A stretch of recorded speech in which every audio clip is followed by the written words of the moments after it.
व परिवर्तित किए गए यूपीए की बैठकों का भी काफ़ी दौर चल रहा है। हालांकि इस मामले में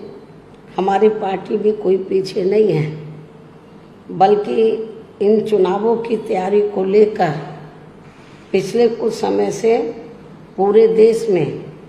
पार्टी की छोटी छोटी बैठकें व बंद जगह पर कैडर कैंप आदि लेने का भी कार्य काफ़ी युद्ध स्तर पर चल रहा है।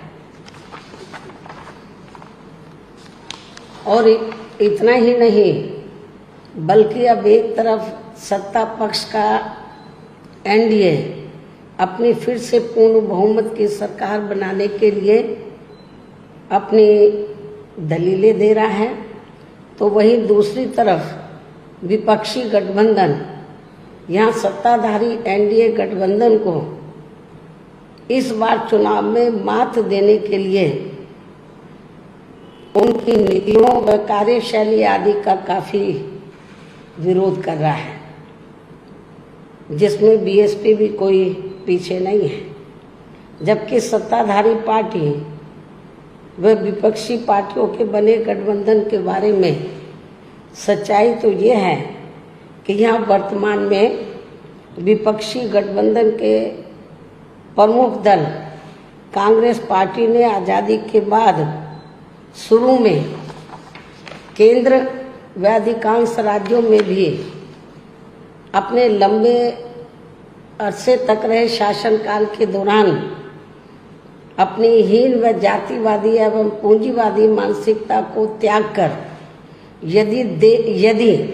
देश व आम जनहित में तथा कमजोर वर्गों के हितों में भी पूरी ईमानदारी से कार्य किया होता और विशेषकर कमजोर वर्गों के हित व कल्याण के मामले में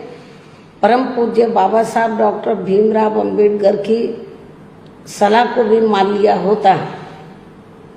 तो फिर ना तो बाबा साहब को अपने कानूनी मंत्री पद से उस समय इस्तीफा देना पड़ता तथा ना ही आगे चलकर कांग्रेस पार्टी को केंद्र व अधिकांश राज्यों की भी सत्ता से बाहर होना पड़ता तथा ना ही फिर कमजोर वर्गों के लोगों को मजबूरी में बीएसपी के नाम पर अपनी अलग से राजनीतिक पार्टी बनाने की जरूरत पड़ती। और अब ये कांग्रेस पार्टी अपनी जैसी जातिवादी व पूंजीवादी सोच रखने वाली पार्टियों के साथ गठबंधन करके फिर से केंद्र की सत्ता में आने के सपने देख रही है, तो वही सत्ताधारी बीजेपी पार्टी भी पुनः केंद्र की सत्ता में आने के लिए अपने एनडीए गठबंधन को हर मामले में मजबूत बनाने में लगी है। साथ ही फिर से सत्ता में आने का दावा भी ठोक रही है। ये कह रही है कि इस बार बीजेपी और उनका गठबंधन 300 से ज़्यादा सीटें लाएगा, इसका भी दावा ठोक रही है, जिनकी कथनी व करनी में कांग्रेस पार्टी की तरह ही कोई खास अंतर नजर नहीं आता है। कहने का तात्पर्य ये है कि अब ये दोनों बने गठबंधन यानी कि एनडीए व परिवर्तित किए गए यूपीए